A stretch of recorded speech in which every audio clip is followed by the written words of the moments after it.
Cloud. Hello and welcome back. And this week on the podcast, I have got Teresa Klasner, she's a coach, she's a mindset coach. She's going to introduce herself probably in a minute, but she's actually a friend of mine as well. And I just have to kick off by saying, I would not have this podcast if it wasn't for Teresa, because we were sitting in a cafe in 2019 and she said, you should do a podcast. And I said, don't be ridiculous. She said, get your phone out now and press record. I was like, don't be mental. Like, I'm not doing that. That's for other people do podcasts, not me. She was like, just do it. Let's just do it. And so we did. And I literally sat in this cafe randomly. I had nothing to talk about. Yeah. If you listen to my early podcast, you will see that it was just more of a chat in a coffee shop. And it has evolved. And I've just found out this week that I'm number 12 in New Zealand in the podcast. I love that. Who would have thought? I think I'm number 10 in Malaysia. If I could have said, Lisa, do this, you'll be number 12 in New Zealand. I never knew, which has made me want to be in the top 10, I'd say, in the UK. That's my goal, Teresa, that's my goal. But let's get there, Lisa. We're going to get there. This will be the one. Please subscribe and help me to get there. That's amazing, because all things, especially when people are going online and doing stuff, people think they have to put the perfect version of themselves out there from day one. And it's all an evolution, and you've just got to kind of take that leap and then grow with it. And go for it. But the thing is, it's what we tell ourselves, which is part of what we're going to be talking about today. Before I let Teresa introduce herself, today's episode is all about fashion imposter syndrome. And this is an actual thing. So it's a recognised symptom, fashion imposter syndrome, and it was recognised by Boston College and Harvard Business School. It affects 2/3 of us. And basically, it's when you have something, you put something nice on, or you buy something nice, and then you feel guilty about it, and you feel inauthentic when wearing it, and self-conscious, and it's all about dulling yourself down. And I just think we all deserve to look good and feel good. It's about saving your best clothes for best. Yeah. Not just wearing them and just holding yourself back. And that's what we're going to be exploring in today's podcast, and how, as well, you can look authentic with my tips that I've got. But Teresa's all about mindset, and she's got some really interesting points. So welcome, Teresa. Oh God, Lisa, honestly, this is so good. I've kind of been a bit desperate to get on your podcast, because I watch you week after week, and as you know, I always just think you're amazing. You're incredible how you keep putting yourself out there, and you've always got so much to say, and you're so professional. I'm thinking, maybe one day I can be on Lisa's podcast. Yeah, here we are. And you're the one that started the thing. So thank you very much. I was just telling myself I couldn't do it. We tell ourselves things, we hold ourselves back. Yeah. Didn't we do a podcast on going grey or being grey or something like that? Okay, well, let's reflect on one of the first podcasts that we did. And it was basically me sitting around the table with my mates. Yes. You know, you and some other mums from the school. And we talked about issues that we really felt affected us as women in our 40s and 50s. And what we were being told by the media. That's the whole reason why I started this podcast, is because I was sick of reading, you know, when you're over 40, you can't wear this, you can't wear that, you can't do this, you can't do that, you shouldn't have grey hair. And one of my episodes is about going grey. Yeah. And going grey gracefully, and how to do that, and why you should embrace it if you want to. And some of us were talking about how we're not ready yet to do that. Yeah. You know, and that's absolutely fine. But you made the plunge, Teresa, didn't you? You went grey. You had a hair crop and went grey. I totally did. And do you know what? It had the most massive impact on me for the better. I thought, I did it because I got really fed up with that dyeing cycle. And you know, the older I was getting it, the cycle was getting shorter and shorter. But I just thought, I can't do that anymore. But I'm going to go grey, and I'm going to sort of see how long it can last, because I'll probably feel like a wizened old lady. And the minute I walked out the hairdressers, when I went for that really, dynamic short crop, I stepped into me, I stepped into who I was. I felt so empowered. And I used to look, I remember that was quite some years ago now, I used to look at other people sort of dyeing their long locks thinking, oh, look at you saddos, you They're I've just, broken free of this. I I did. don't need to dye my hair Yeah, anymore. no, it was really, really empowering to go Yeah, grey. and you rocked a really bright lip as well. So listeners, we are actually live on Facebook as well, recording this podcast today. But Teresa had cropped. She went from having long, sort of red hair, reddy blonde hair, to just going fully grey, cropped, with a bright lip, and Yeah, she rocked it, and she looked awesome. yeah, and It I was did feel scary to great. do it, but once you've done it, you've got to push yourself out of that comfort zone, which is what we're going to be covering in today's episode. We've waffled on. You haven't introduced Yeah. yourself. Okay, so so Lisa and I are friends, and that's been an amazing journey. But in the meantime, I'm a coach, and so many people call themselves coaches these days. But I guess I kind of mostly fall into the category of life coach. I do a lot of work with lots of women online, particularly with an organisation called Tech Pixies, who upskill women in social media skills, and I sort of provide the coaching program. For those women, topics that typically keep them stuck as they go through the journey of doing, social media kind of stuff, or that might be starting a business, or changing jobs, or even, having breaks from their careers and wanting to get back in, all kinds of things like that. But I also do work in the corporate field. I've got a business, Human, and I do coaching, with professionals in the corporate space. And I also run my own courses. So this year I've been doing a lot of work around resilience. And Lisa, you and I have run courses. In fact, we started your style course, started as a face-to-face program. And I worked with you on that, which was absolutely eye-opening, because I always would have thought, I couldn't really own that space. I'm not really a fashion type person, but I've actually done a real 360 on that, and I think very differently because of the work we did together, and following your journey, with your online stuff, which has been incredible, and just how your work ethic, and the things you have to say about fashion. Yeah. So Well, yeah, it's interesting though, because some people, like you said, you weren't really a fashion person. A lot of people just think, oh, fashion's just frivolous. All it is it's just clothes. yeah. It's so much more. It's well, I won't say it's everything, but it's kind of almost nearly everything, because it's, we say it's like you without words. It's how you want to put yourself out there in the world, and that's where I connected with it, because I realised I'm really controlling about what I wear, because it's what I want to say about myself to the outside world.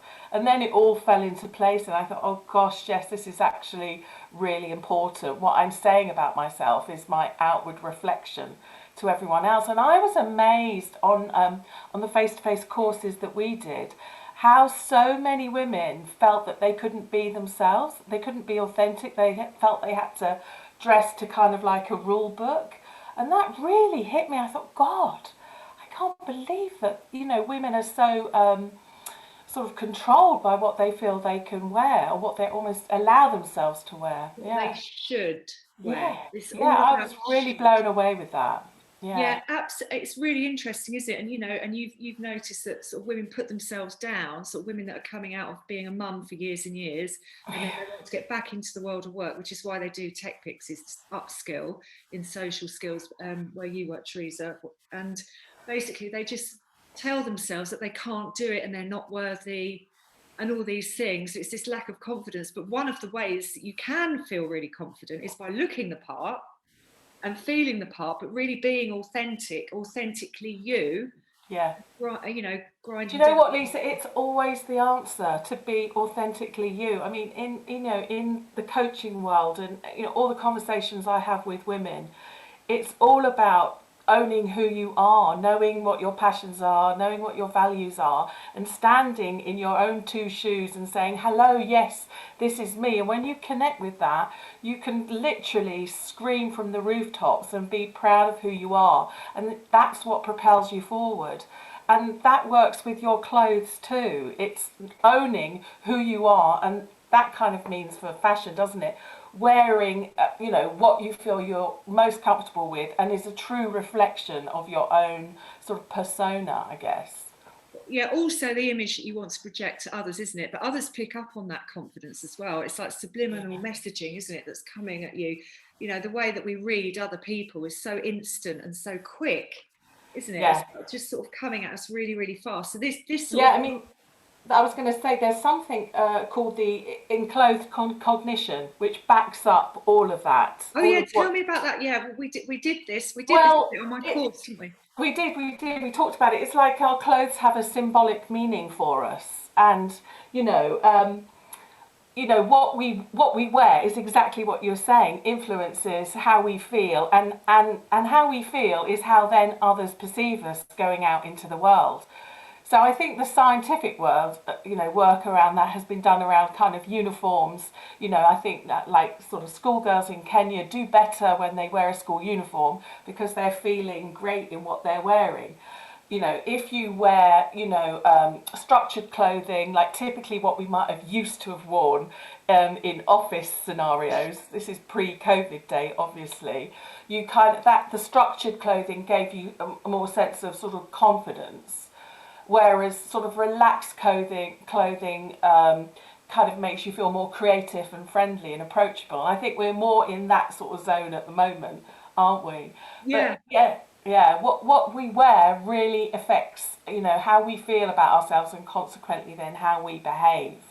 Um, you I know, was absolutely. Oh, totally. I mean, I yeah, was reading the other day. There's someone called That's Not My Age. She's an amazing blogger. She's really interesting journalist, and yeah, I think she's in her 50s or something. And she was saying she did a radio interview recently, and she put her lipstick on. She was on the radio. She wasn't on Zoom or anything. oh But God, she yeah, couldn't sit there in her PJs doing this interview because she wouldn't have felt like she yeah. was in the business, in the zone kind of thing, you know? So it's about getting you in that zone. Yeah, and I mean that even translates to the hidden clothes you wear. So knickers, underwear, socks. Yeah. You know what it's like if you just put on a really fab pair of knickers. I mean, It just make actually, everything nice. you've told yourself that you're acing it in that moment, and that's what you project as you go out into the world. You know, for the duration of you wearing those knickers, for example. So Yes, if it anyone's really does horrible, have an impact. Yeah. if anyone's horrible to you, you can just think, don't be horrible to me. I've got really nice knickers on. No way. I can conquer the world in my amazing knickers. Hashtag I haven't got my nice knickers on just now. Oh my goodness.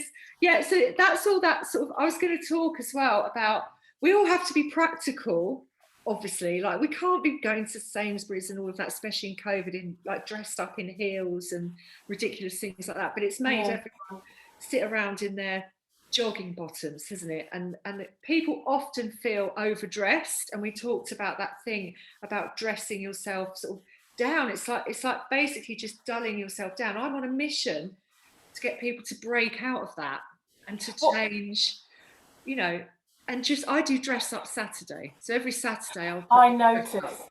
Yeah, no, I love that. And funnily enough, now we've been working at home for such a long time. It's so easy to get into that mindset of, oh, I'm just at home and wearing your casual clothes. And do you know what? Since lockdown, I have never worn so much makeup in my life.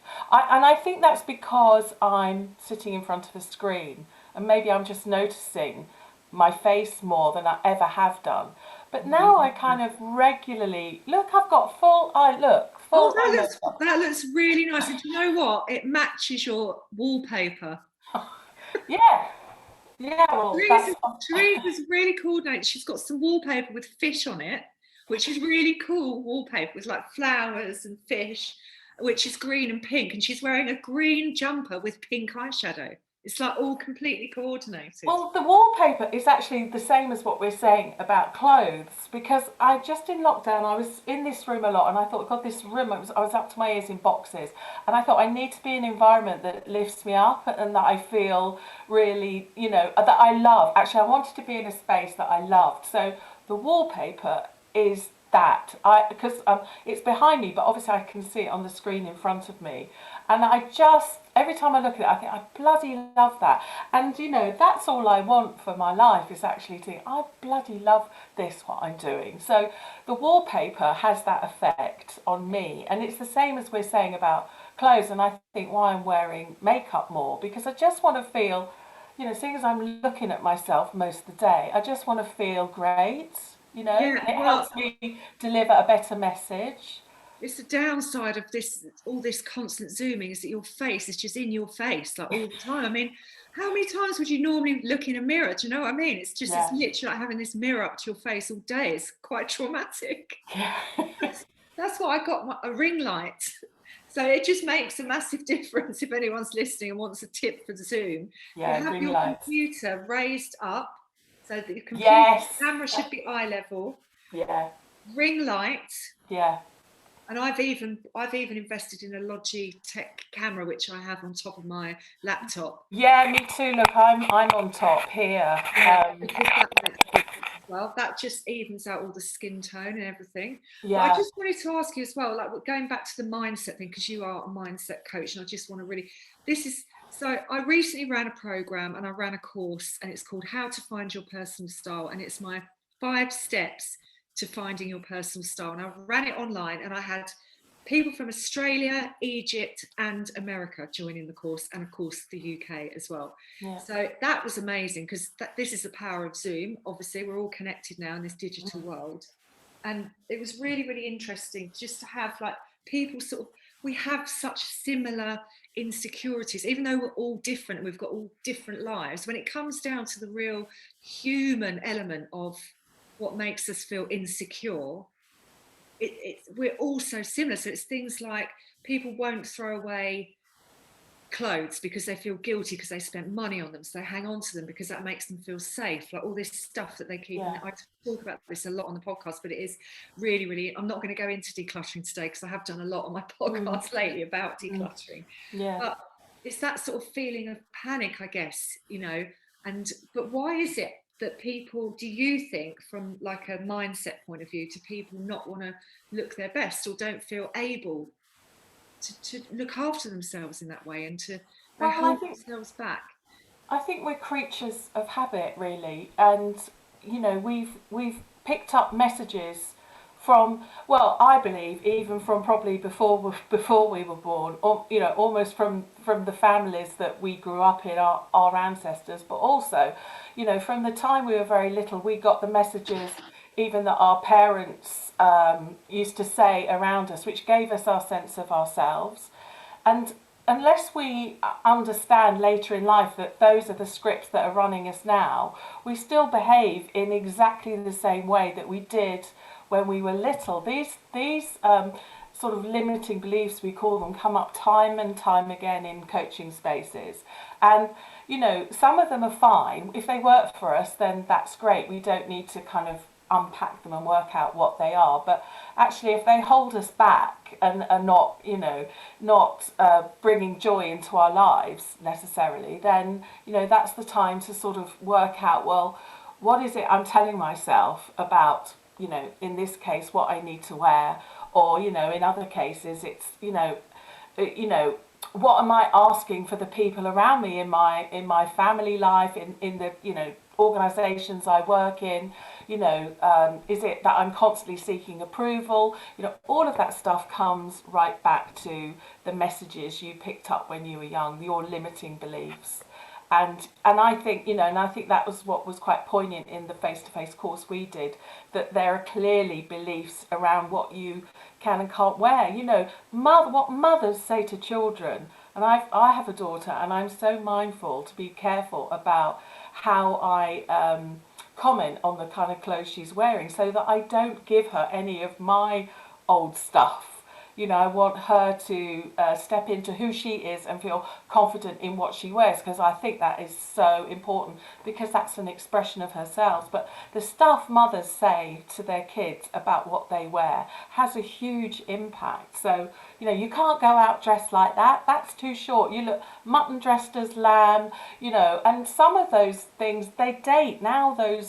those comments aren't really very relevant and therefore not helpful. No, it's practically like a parental script, because my dad used to say that to me. I'd come Yeah, downstairs in a short skirt. You're not going out dressed like that. Go and change. yeah. And it just makes you feel really self-conscious. Yeah, so those kind of drivers, as it were, those messages that we heard in those times, we internalize it, and almost it runs like a script in our subconscious. We don't even realize, but that those are the things that are limiting us. Yeah, does that make sense? Yeah, my cat's come to join the podcast. He's literally just walking in front of the screen. So we're going to have to get you down, Comic, because I'm actually recording a podcast live. So Yeah, comment, not now. we're not at home. We're not in a studio. Oh, look at that! Look, it's like you're wearing a Like beautiful a fox. stole. He's like a fox. I'm going to just put him down on the floor. We'll carry on. Because one thing we were talking about as well was in our course that we did, that we ran face to face pre-COVID, or BC, before COVID, instead of that's two Good meanings one. now, before Christ and before COVID.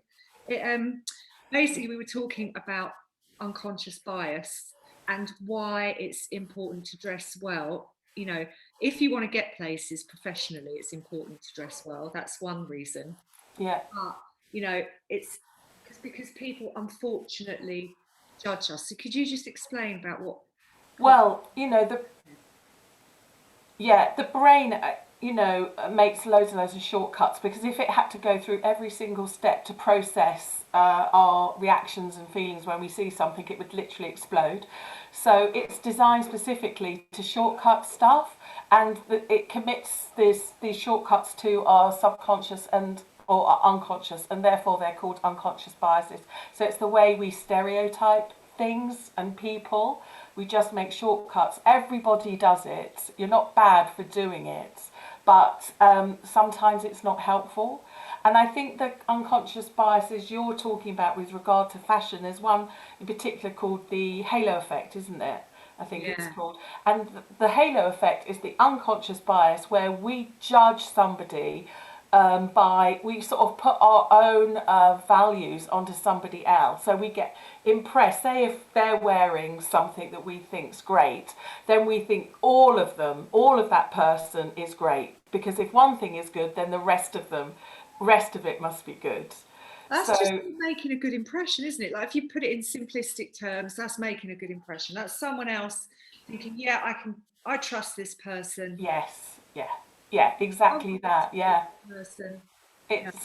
Yeah. It's like, do I know, like, and trust this person? And generally, if they're mirroring the kind of stuff and style that you like, you kind of think, oh yeah, they're in my team. I like those guys. They feel like they're part of my tribe. So yeah, that's the cognitive bias that connects you to other people, and connecting to other people is literally life or death for us as humans. If we're not in the group, if we're not in the team, we're out of the group, and that really feels like it's you know we won't survive without our tribe. So we're always looking to connect with people. And, the halo effect just acknowledges that, if there's something we like about that person, we'll think, yeah, we'll grab onto that and assume that the whole of them is kind of our match. Yeah, yeah, exactly. That's sort of the pheromones as well, isn't it? But this is all the real human level stuff. What do you think about I've um got some, now you had a cat, now I've got my son. Oh, thank you. being No, for you. told Thank you. oh Sorry, I'm just on a podcast. Yeah, Thank we've you, got thank you. Teresa Klasner popped Come into on. the camera. I had a naked son coming. Oh dear. I love it. I love all this Well, relaxed this is vibe. what it's like, isn't it, working from home now? You just got to roll with this kind of You've stuff. just got to roll with it, definitely. Absolutely. What do you think about people saying when you're over 40 you can't work, you can't do this, you can't do that? It's Well, just, do you think that's disappearing now? I think that even the statement "mutton dressed as lamb" is probably not a thing anymore, is it? Or maybe it is. I think this, Lisa, what I really think is anyone has a right to wear what the bloody hell they like, Yeah. because if that's expressing who they are, if they're loving themselves in it, they're going to be having a really great day. And actually, that all that matters. I'm not one for rules, and or I'm not very good with people telling me what I should do. I pretty much like to run my own show. And I think, you know, that to me empowers me, it makes me feel confident. And God, you know, life is hard enough. I need to feel confident to be able to go about my day. And if that means I'm going to wear, you know, when I was at school, I used to wear colours that clashed a load. And my friends always said to me, you can't wear that colour with that colour. And I was like, can't I? I couldn't see why. And it did at the time. It sort of unnerved me a little bit, thinking, oh, I'm not sure now what colours go with colours. But Oh, this now I know, was planted in your head, you see. yeah.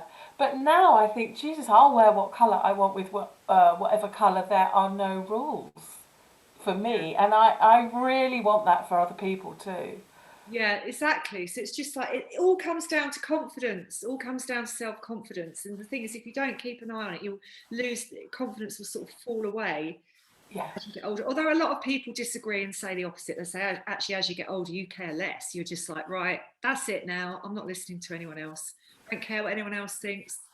I'm going to Yeah, well, there is that. I mean, I am over that hill of menopause, and yeah, you do get. It's almost like this blinding light comes and hits you on the head with this power of no, and it's the best. You know, everyone talks about the shit stuff to do with menopause, and there's plenty of that for sure. But the good thing is you get that really strong no.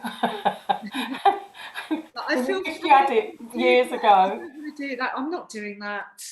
That's it. Yeah, That's and you just get this thing. I'm only going to do what brings me joy. I'm only going to spend time with people who I want to spend time with, because I don't know if you get this sense of life is short or does it matter. I don't know, but it's a really positive side effect of menopause. There's actually not many people, they sort of nod to it, but they don't really spend time talking about it. But I think it's brilliant.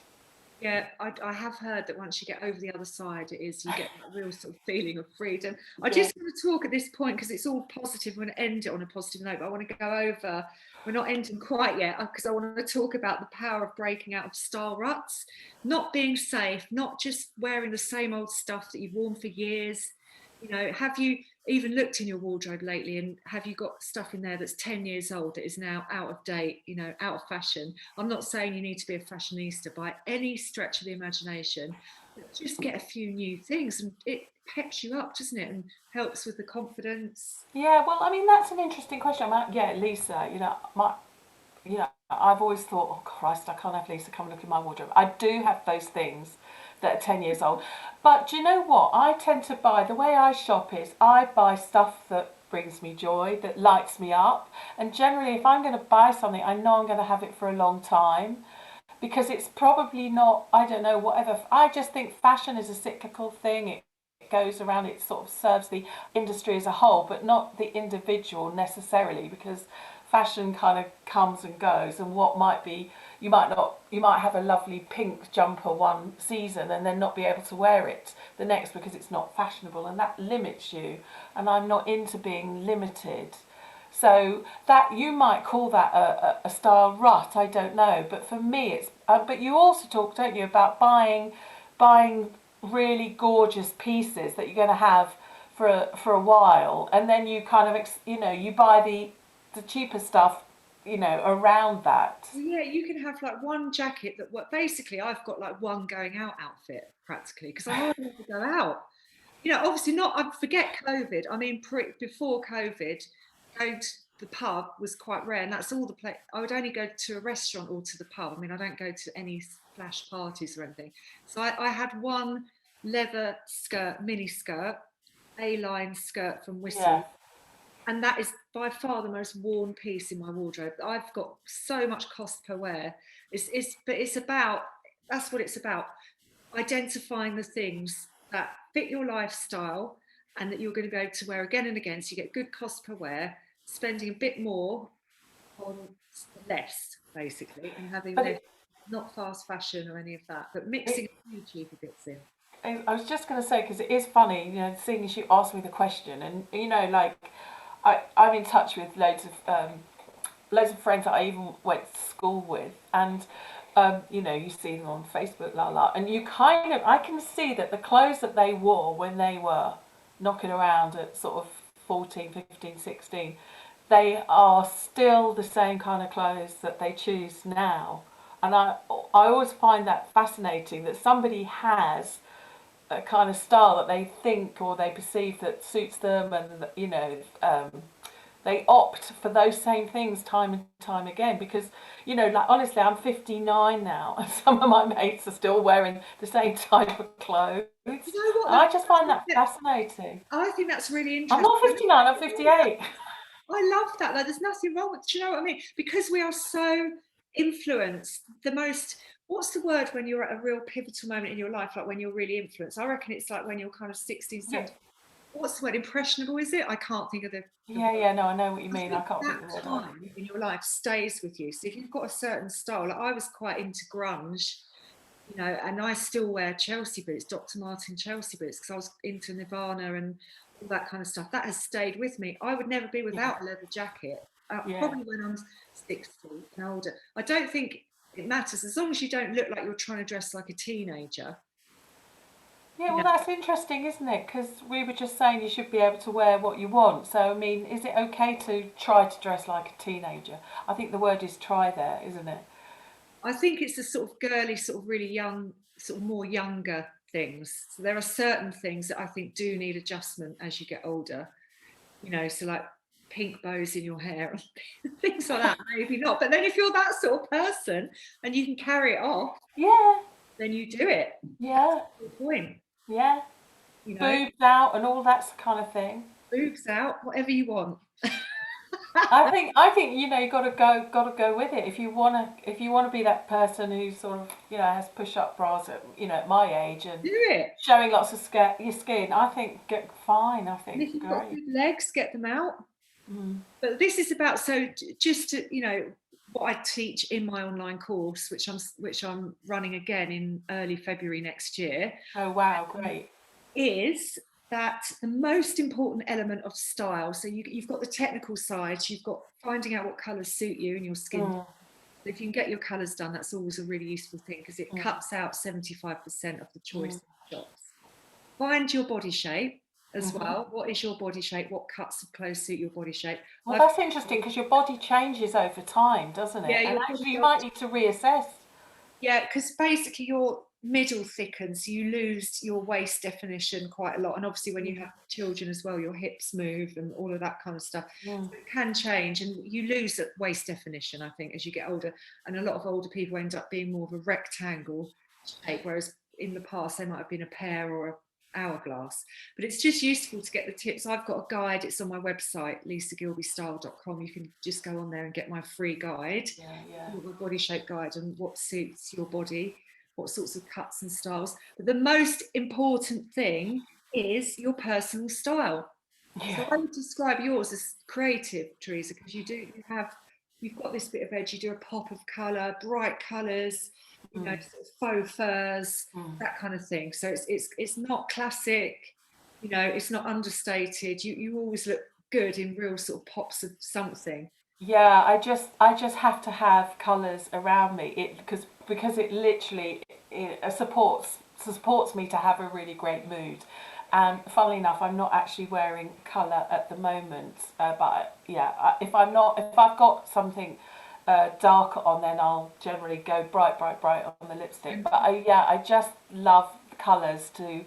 It just brings me life. I just feel alive in colours. And that's because you know your style, your personal style, and then you feel authentically you. And this is Yeah. rounding it off beauty, because that then makes you feel confidence. You radiate confidence. You look Yeah. good. You feel good.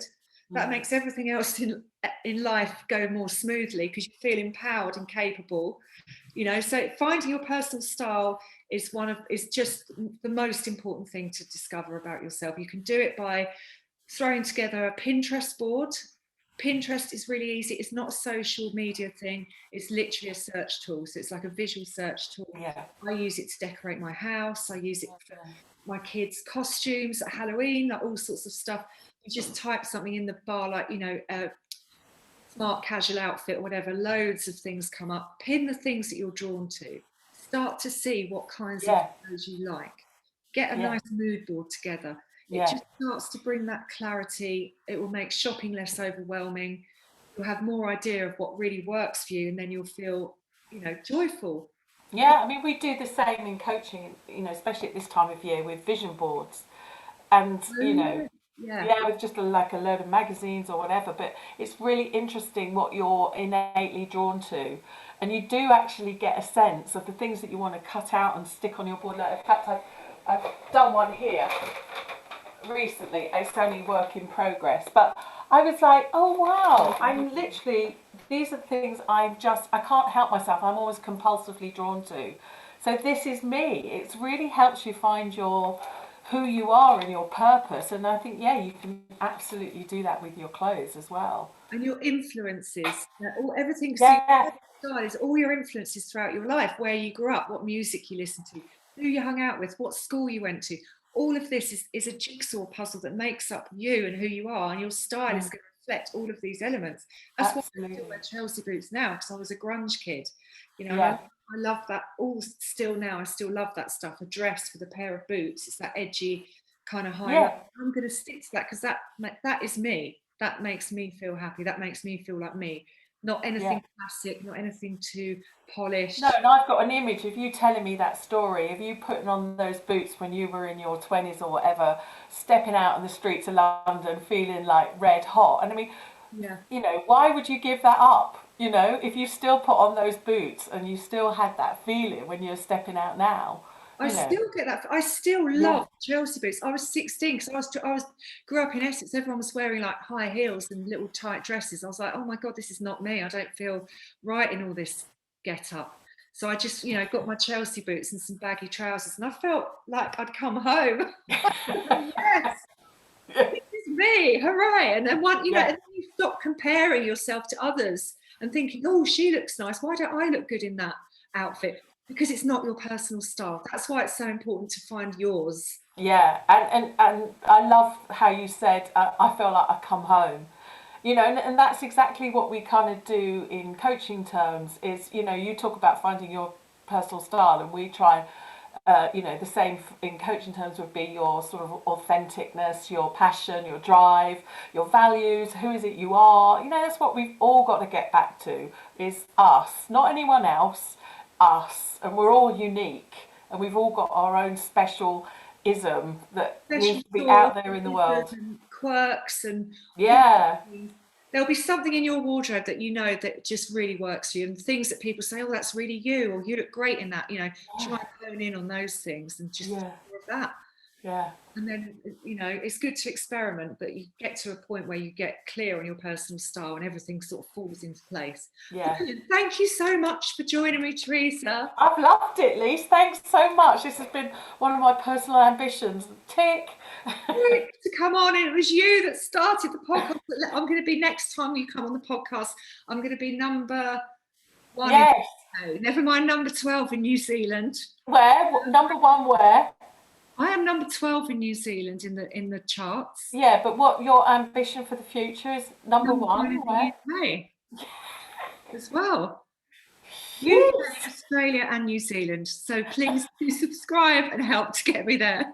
I hope you enjoyed it, guys. Thanks, Lisa. Thanks so much. That was epic.